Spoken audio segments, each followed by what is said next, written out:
At first glance and to most people, Monster High is nothing but a series of short webisodes animated in Flash to tie in with a doll line for little girls. And for the most part, you are completely right. Monster High was a doll line released by Mattel that took the world by storm. Suddenly, every store was sold out of the dolls. I remember they were so hard to come by here in Mexico that third parties would sell them for even 5 times the original price. It took forever for me to get my very first doll, and from there I became a big fan of the franchise. I agree that at first the series was pretty standard. Since the episodes are around 2 minutes long, there is not really that much they could do. Volume 1 was basically just a collection of little situations, mostly humorous, that helped build up the world, introduce new characters that would eventually turn into dolls or playsets themselves. Volume 2 took things to a new level. Now Mattel knew they had an older demographic, teen and adult girls alike, that were not only invested in the doll line, but also in the story and personalities of these characters. Many things changed in Volume 2. Main antagonist Cleo Denial was now best friends with the main ghouls, and each of the girls was developing her own narrative and problems. Problems that didn't end when the episodes did. They would now carry on to others in the way of longer, interconnected arcs. The main message for the franchise was, accept your freaky flaws. Meaning that no matter what you are, as long as you are yourself, you are perfect. They sold that idea with characters that all had different personalities, styles, and hobbies, but were always reminded of how special they are just by being them. It was a very basic but very important message, and the dolls were so different and sometimes odd-looking that they sold it to the public. But I want to talk about all the other things the show does great, even if they only have 2 minutes to do it. Monster High tackles some very heavy issues that you would honestly not expect from a cartoon aimed mostly at young girls. Laguna and Gil, the water monster couple, had a long-running issue with his parents disliking her for being a saltwater monster, doing the closest Mattel is ever going to do about talking about racism. I know how to fix this. You're gonna tell your folks about us? No, I just won't show them the fear book. They don't need to know. Either you agree with them or you don't. And if you don't, then you need to do something about it. I tell them and they send me away. Then I lose you forever. Don't do it for me. Do it for you. You can't let their prejudice run your life. Cleo was confident and kinda cruel, but also the product of growing with a very snob father and a sister that seems to do everything better than her. She has to have everything! It's always been that way since I was little. Why? Because she is made of pure evil, that's why! A family that hated her boyfriend, the first positive thing in her life. But what inspired me to talk about Monster High today was the arc that occurred during 6 episodes, from misinformation to dueling personality. The lesson, though brief, is I think very important. If someone has issues they need to deal with, you are not obligated to stay by their side, especially if the situation is harming you. You don't really see that on media aimed to children. A lot of media sells the idea that you should stay by the side of people who you love and love you no matter what, and try to save them from themselves, be there to help them. But I disagree. Toxic people can harm you. Self-destructive people can't change on someone's desire to change. They need to do it on their own, and you have no obligation to stay in a situation that harms you, no matter if the person is a friend, family member, or romantic interest. Walking away from bad situations doesn't make you a bad person, and somehow Monster High pictured it perfectly. The arc revolves around Frankie Stein, arguably the main character of the series and the very first movies. Frankie is, obviously, the daughter of Frankenstein. Not Frankenstein's monster, since it has been canonically revealed that Victor Frankenstein built Frankie's dad to be his own son, and she refers to him as her grandfather. Frankie is sweet, innocent, and cheerful. She's always trying to help, and it's one of the few characters in the main group to not have a serious romantic relationship. I like to believe that's a result of this arc. So, what happened? Frankie stops local bully Manny Tor from harassing the new kid in school, Jackson Jekyll, and sparks fly between the two. Now, if Jackson's name is not enough for you to realize his big plot twist, then there's not much I can do to help you. Jackson also happens to be a human, or as the show refers to, a normie. Frankie decides to invite Jackson to a party, and he reluctantly agrees, but when the party comes, they never meet. Unknown to Frankie, Jackson can't even enter the party, for the second he listens to music, he suffers a transformation that lives up to his last name, turning into a monster boy called Holt Hyde.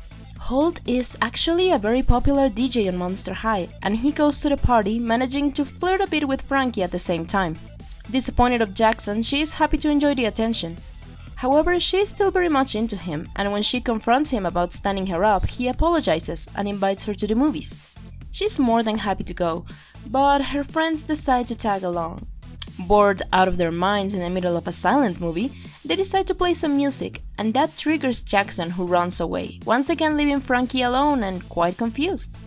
Can't believe I got stood up again. What do you expect from a Norman? Thought Jackson was different, I guess. As always, Holt is there, but she is not too excited to see him.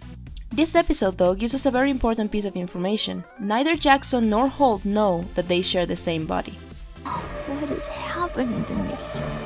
Later on at school, Frankie and Holt meet again, and even though she's not pumped to see him at first, they start talking and bonding, and eventually sparks fly between them as well.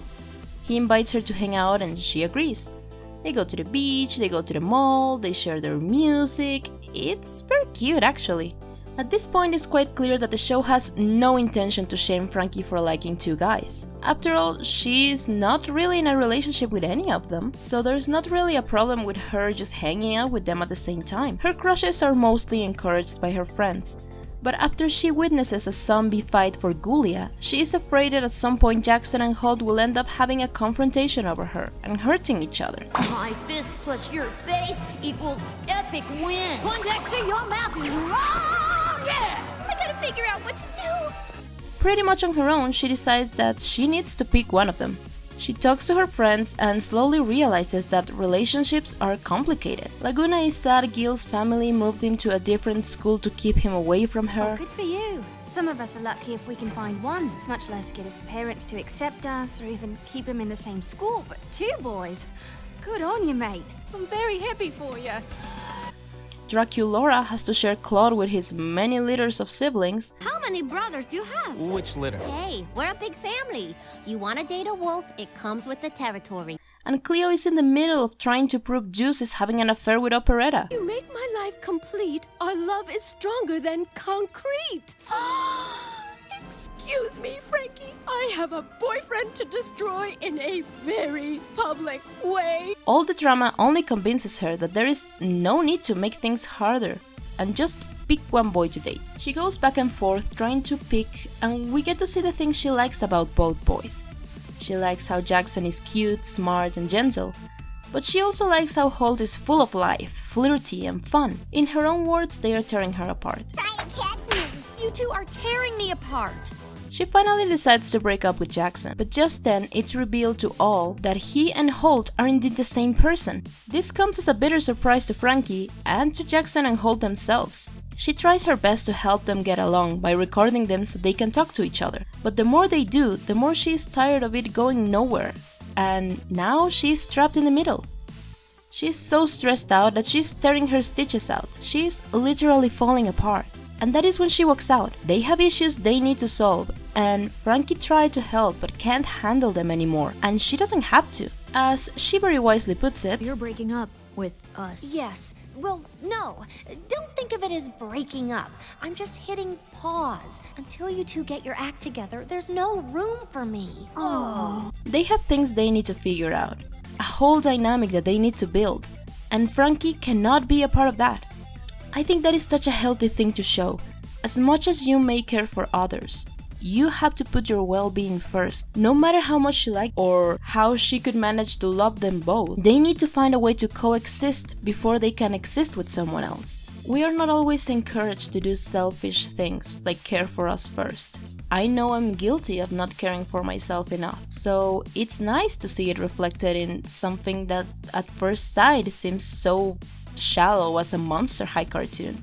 I also like how Frankie reached this conclusion on her own. She didn't ask her friends for help. She didn't read it from a magazine. She did what she needed to do to be better, and can only hope they will be better too.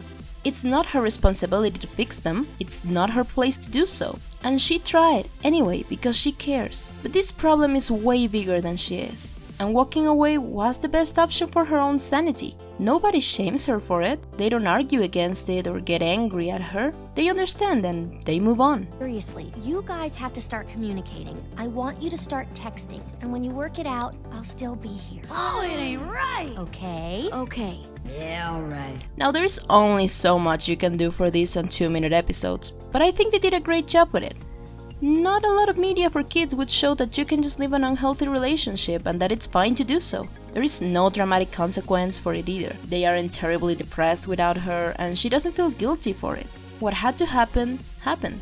If you, like me, wanted to sit and work it out, then you will be disappointed. After this, Jackson and Holt both kinda disappeared from the series. They made an occasional appearance to be jealous at Frankie whenever a new boy, started crushing at school, but only as background characters. Frankie never got an official boyfriend, and it's nice that she and Claudine have remained single by choice. In a franchise that seems to like giving their characters relationships just so they can sell a toy, it is a very refreshing approach. And in fact, Claudine doesn't like dating at all, no matter how hard Draculaura wants her to. For Claudine, dating is not something that interests her, and she's happy to be single and do things at her own pace. If that's not a good message to send to young girls, I don't know what is. That doesn't mean Frankie is not out there.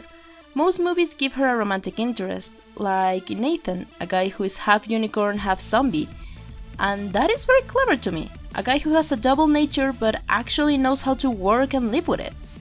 It was a good match, but after the movie he wasn't really mentioned again. As for Jackson and Holt, the movie Ghouls rule established that, much like in the books, Jackson is the most dominant personality of the two. And he actually gets a new love interest in the shape of a normie goth girl, who only likes him, not Holt. So we can only assume that Holt will remain dormant as long as Jackson can manage it. As much as I would love to see this story come to any kind of more official conclusion, now that Monster High has been cancelled and the doll line discontinued, we can only imagine what could have been.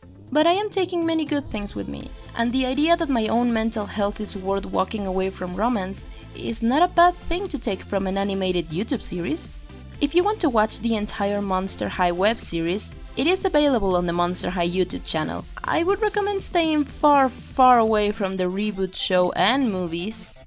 They lost any kind of depth or soul that the original show had. But if you have seen the original web series, what did you like about it? Did you learn anything from them? Thank you so much for watching, and I will see you next time.